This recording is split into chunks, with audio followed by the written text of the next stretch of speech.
And movie main ఏంటంటే bro, Shankar గారి movies మనకు డెఫినెట్లీ తెలిసిందే. అది ప్లాట్ అయితే లైన్ అయితే బాగానే ఉందన్నమాట.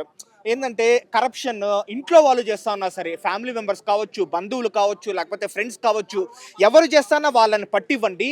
వాళ్ళు అక్రమంగా సంపాదించే డబ్బుతో మనం తింటే అరగదు. వాళ్ళు అక్రమంగా సంపాదించే డబ్బుతో మనకు దర్జాలు వద్దు, ఇంట్లో వాళ్ళనైనా పట్టించండి అని చెప్తారనమాట. అది ఎగ్జిక్యూట్ చేస్తారు.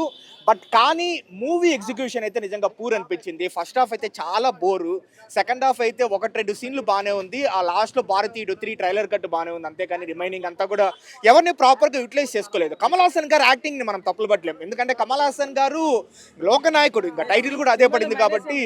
సినిమాలో మైనస్ అంటే బ్రో, ప్లస్ పాయింట్స్ ఏంది అంటే చెప్తాను, రిమైనింగ్ అన్ని మైనస్ అనమాట. ప్లస్ పాయింట్స్ కమల్ హాసన్ గారి యాక్టింగ్, సినిమాటోగ్రఫీ బాగుంది, ప్రొడక్షన్ వాల్యూస్ ఆబ్వియస్లీ లైక్ ఆ ప్రొడక్షన్ వాల్యూస్ శంకర్ గారి మూవీస్లో ఎలా ఉన్నాయి బాగానే ఉంది. సెకండ్ హాఫ్లో ఒక 2 సీన్లు, మళ్ళీ భారతీయుడు 3 ట్రైలర్ కట్టు, ఇవి తప్ప రిమైనింగ్ అంతా మైనస్ అనే చెప్పుకోవచ్చు. మ్యూజిక్, నేను అనిరుద్ధ్కి diehard fan bro, seriously. Anirudh అంటే నాకు చాలా ఇష్టం అనమాట. అలాంటిది ఈ మూవీలో బీజిఎం కూడా పెద్దగా ఎక్కలేదు.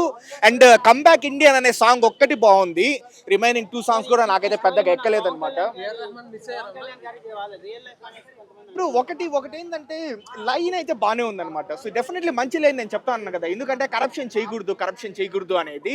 శంకర్ గారి మూవీస్ అంటే సోషల్ మెసేజ్ ఉంటుంది, కానీ మనకు 3 గంటల సినిమాను పెట్టినప్పుడు అది ప్లాట్ స్క్రీన్ ప్లే మనకు ఇంట్రెస్టింగ్గా కూర్చోబెట్టాలా, ఎంగేజింగ్గా చేయాలా, ఆ విషయంలో శంకర్ గారు ఫెయిల్ అయినారు. బట్ డెఫినెట్లీ శంకర్ గారి మూవీ కాబట్టి ఎన్నో మనకు వచ్చేసి ఈ ఎక్స్పోజింగ్ ఉండే సినిమాలు, గ్లామర్ సినిమాలు అన్నీ వస్తూ ఉంటాయి. అలాంటి సినిమాల కంటే ఇది బెటర్ అనమాట. హ్యాపీగా మెసేజ్ వాటి కోసం చూడొచ్చు.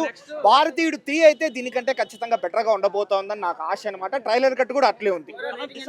ఓవరాల్ రేటింగ్ నేను ఇవ్వలేను, కానీ నేనైతే డిసప్పాయింటెడ్ బ్రో, ఐఎమ్ సారీ.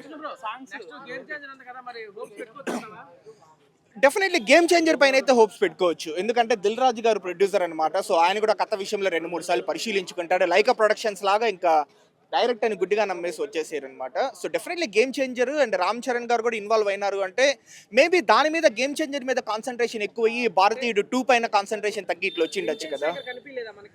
లేదు బ్రో, వింటేజ్ శంకర్ గారు నిజంగా రోబో 1 తర్వాత నుంచి కొంచెం డిసప్పాయింట్ అయ్యారని చెప్పొచ్చు. అవి కూడా నాకు అబో యావరేజ్ అనిపించింది. రోబో 2 కూడా పెద్దగా ఏం ఎక్కలేదు. అండ్ స్టోరీ లైన్ అయితే బాగానే ఉంది. కరప్షన్ చేసే వాళ్ళు ఇంట్లో వాళ్ళైనా సరే పట్టించండి అని చెప్తారు, బట్ కానీ ఆ ఫైట్స్ అన్నెసెసరీ ఫైట్స్ అనమాట, అవుట్డేటెడ్ అని మనకు అనిపిస్తుంది. అది ఎందుకు, అప్పుడు ఇండియన్ 1లో ఏంటంటే చంపేటప్పుడు కూడా ఒక లాజికల్ రీజనింగ్ ఉంటుంది, మనకు వచ్చేసి ఎందుకు చంపుతా ఉన్నారు అనేది ఉంటుంది. కానీ దీంట్లో అన్నెసెసరీ ఫైట్స్, అది మన తలా తోకలేని కాన్సెప్ట్స్ అంతా మనం అంటూ ఉంటాం కదా, అలా మనకు అనిపిస్తుంది అనమాట ఫస్ట్ హాఫ్ చూసేటప్పుడు. సెకండ్ హాఫ్లో ఒక 2 సీన్లు అయితే నిజంగా మనకు కొంచెం ఎమోషనల్గా మనకు ఉంటుంది. అది తప్ప రిమైనింగ్ సినిమా అంతా కొంచెం కూర్చోవడానికి అయితే కష్టంగానే అనిపించింది.